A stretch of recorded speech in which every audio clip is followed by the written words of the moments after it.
In this Threads Embroidery Software tutorial, we're going to show you how to digitize a shield image. I'm going to start by clicking my background dialog icon, which brings up this box. I'm then going to click on it with the left mouse button, which brings our open dialog window up. Then I'm going to select the image. I'm going to zoom in so I can bring up mostly the gray part of the shield, because that's what I'm going to start with. And I'm going to right mouse click, bring in my Digitizing Tools menu, go to Normal, select a normal stitch. I'm going to start by doing a star with 5 mouse clicks. 1, 2, 3, 4, 5, sorry, 6 mouse clicks. The star is called our underlay, or not our underlay, but our lockdown stitch.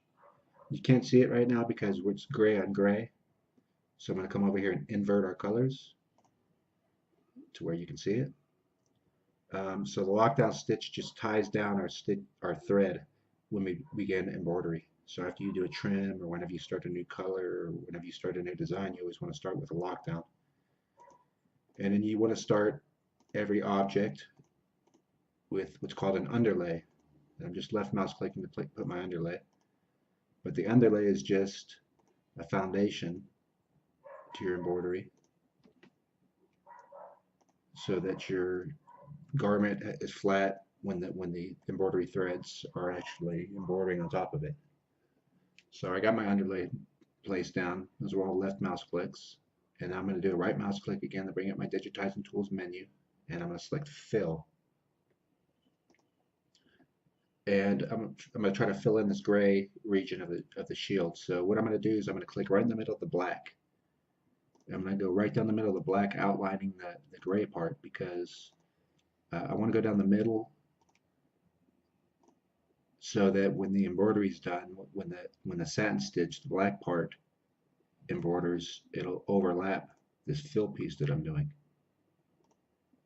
And for this fill, everything inside of it's going to be filled stitches. They're all going to be parallel running stitches. And I'm just going all around with left mouse clicks. Okay. I'm done with this tool here, so I'm going to click Escape. I'm going to come over here. I'm going to turn our background off. There you see our shield, and then I'm going to click Show Stitch Mode, and you see our fill stitch there. You probably see the underlay through there, but we're not going to see it on the embroidery machine because the stitches are actually going to be thicker. It's going to be more like that.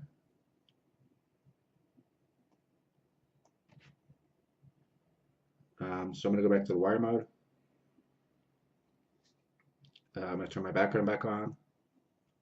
I'm going to do a right mouse click. I'm going to go down the other, and I'm going to do a color change. And we're going to select black because we're going to do this black outline. So I'm going to go right down the middle with left mouse clicks. I'm again putting the underlay for the shield piece. I'm putting the underlay for the black outline, which will be the satin stitch. And this will just have a nice flat area for when the satin stitch goes over it. Everything's already laid down. And I'm going to come around here, and I'm going to end right here. Now I'm going to zoom in with zoom window.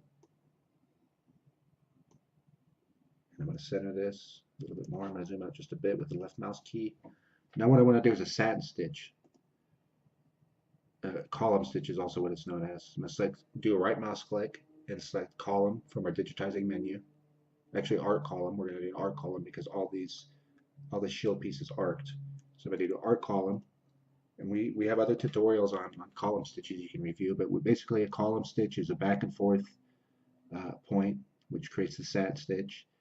And what you're doing is creating boxes. And in this case, since we're using an arc column, we're creating 6-point boxes. As you can see, I'm just going from the inside of the shield to the outside of the shield. And then from the outside to the inside. And then from the inside to the outside. And then from the inside, from the outside to the inside. And as you can see, as I'm doing this, I'm angling these lines a bit You can see that the lines I've already done are angled as it curves around. That's because my stitch will also curve around there, so I'm trying to angle it nice and smooth, so we have a nice smooth curve all the way around. So you want to angle these points when you go from one end to the other. You also want to keep this line always at the same distance if you can. You know, if you do something like that, that's not going to work, because look, notice how long the line is. You always want the distance from one side to the next. Always try to be equivalent. I'm going to undo this.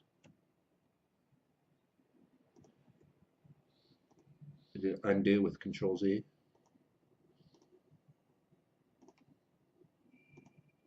Again, I'm going inside, outside, outside, inside. And so I finished with that. So what I'm going to do is hit Escape. I'm going to turn off my background here, bring it up full screen. I'm going to come over here, click Stitch Mode, and then we have our satin. I'm going to make the height a bit bigger, 55. Turn this down a bit.